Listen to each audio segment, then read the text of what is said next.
Avant même de parler de Node.js, il faut que nous voyions ensemble ce qu'est un process et un thread. Quand une définition de Node.js est donnée, elle peut ressembler à ça. Node.js est un runtime JavaScript qui a une architecture orientée événement, utilise un modèle non bloquant et opère dans un seul process utilisant un seul thread.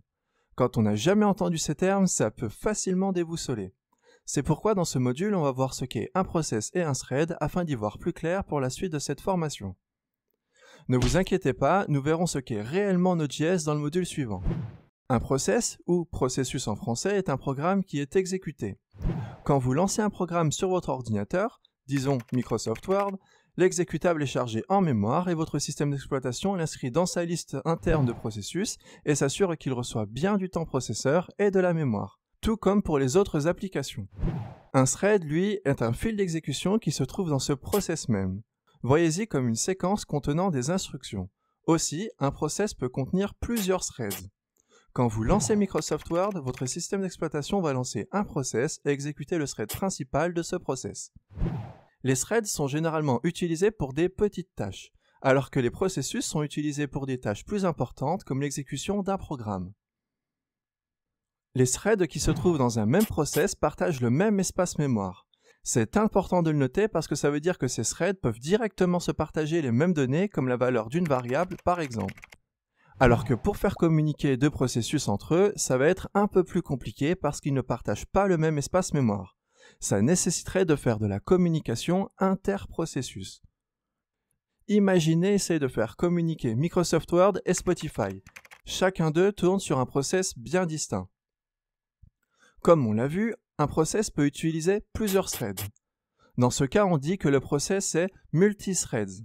Dans le cas où le process n'utilise qu'un seul thread, alors on dit qu'il est single thread, comme c'est le cas pour une application Node.js. Est-ce que vous vous êtes déjà demandé pourquoi Google Chrome utilise tant de processus lorsque vous consultez votre liste de processus lancés? On va faire une pierre deux coups. Je vais répondre à cette question tout en illustrant ce que l'on vient de voir. Ici, j'utilise le navigateur Brave qui utilise Chromium qui est utilisé par Google Chrome. Donc c'est la même chose dans notre exemple. Google Chrome utilise une architecture multiprocess et chaque process est multithread. En effet, l'équipe de Google sépare chaque onglet et extension dans un process unique. Cela permet à Chrome de fournir plus de sécurité en cas de crash. Ça permet de ne pas faire crasher l'intégralité du navigateur si un seul onglet crash lors du rendu d'une page par exemple. Sur cette illustration, nous pouvons voir quelques processus de Chrome. Le premier appelé Browser Process est le processus principal qui fait tourner l'interface utilisateur. Dans ce même process, on y trouve aussi le thread des requêtes réseau et celui d'accès aux fichiers. Ensuite, on peut voir le Renderer Process. Quand un site doit être affiché, c'est eux qui vont interpréter et rendre HTML par l'intermédiaire du moteur de rendu. Si vous voulez voir combien de processus tournent dans Chrome, cliquez sur le contexte menu, puis plus d'outils et sélectionnez le gestionnaire de tâches. Ça vous ouvrira une fenêtre avec une liste des processus qui sont en train de tourner exclusivement pour Chrome. Maintenant, si on creuse un peu plus, les ordinateurs et serveurs que l'on achète aujourd'hui sont généralement dotés d'un processeur physique multicœur. Ce processeur, ou encore CPU, est le composant qui exécute les instructions qui lui sont données par votre système d'exploitation. C'est en quelque sorte comme le cerveau de votre ordinateur. Le fait que des processeurs soient multicœurs veut dire qu'ils comportent plusieurs cœurs physiques et donc qu'ils peuvent traiter simultanément plusieurs instructions. Mon ordinateur actuel a 4 cœurs physiques dans son processeur et pourtant, lorsque je demande au système d'exploitation de me lister les caractéristiques, il me dit que j'ai 8 cœurs et non 4 cœurs. Alors, à quoi c'est dû ça?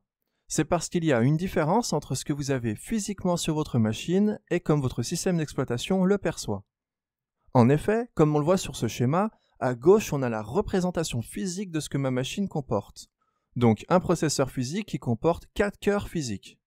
Et à droite, le système d'exploitation va traduire ça en 8 cœurs logiques.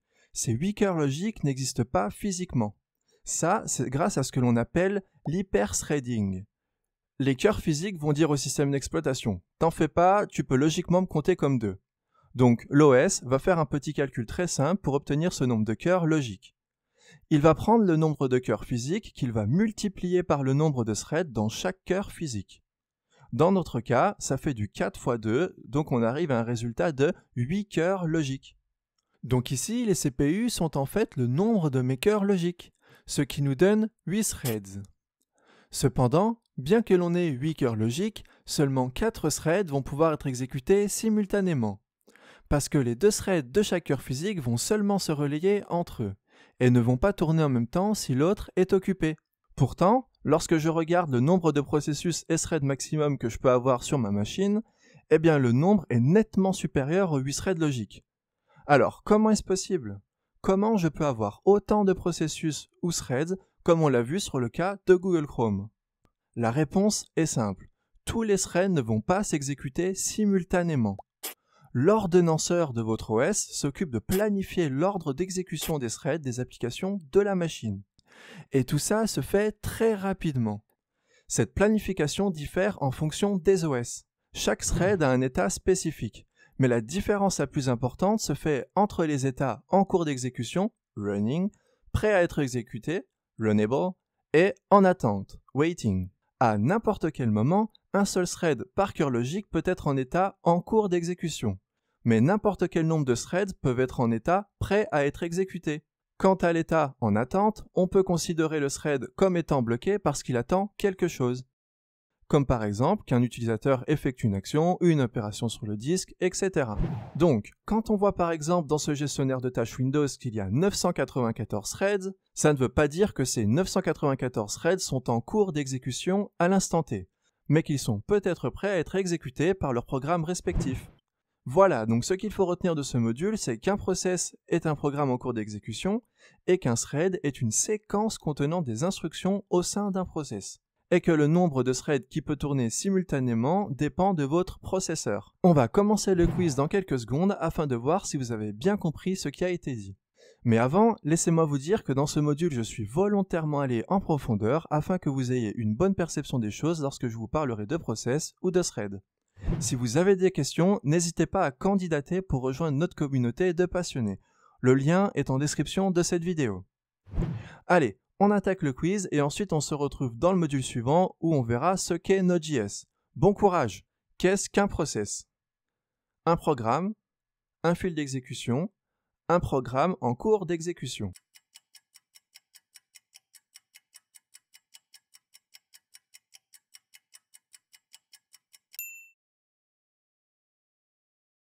Continuez la phrase.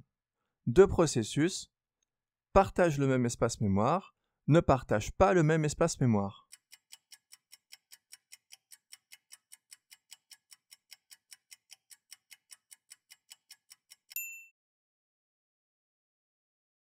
Qu'est-ce qu'un thread? Un fil d'exécution, un programme en cours d'exécution.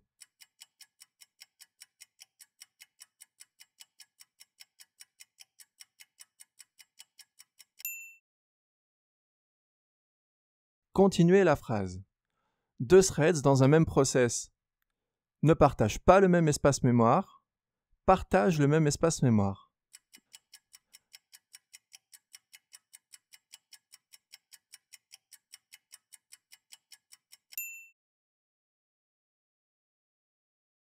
Ma machine a un processeur physique, comprenant deux cœurs physiques avec l'hyperthreading d'activer. Combien de cœurs logiques, threads, ma machine a?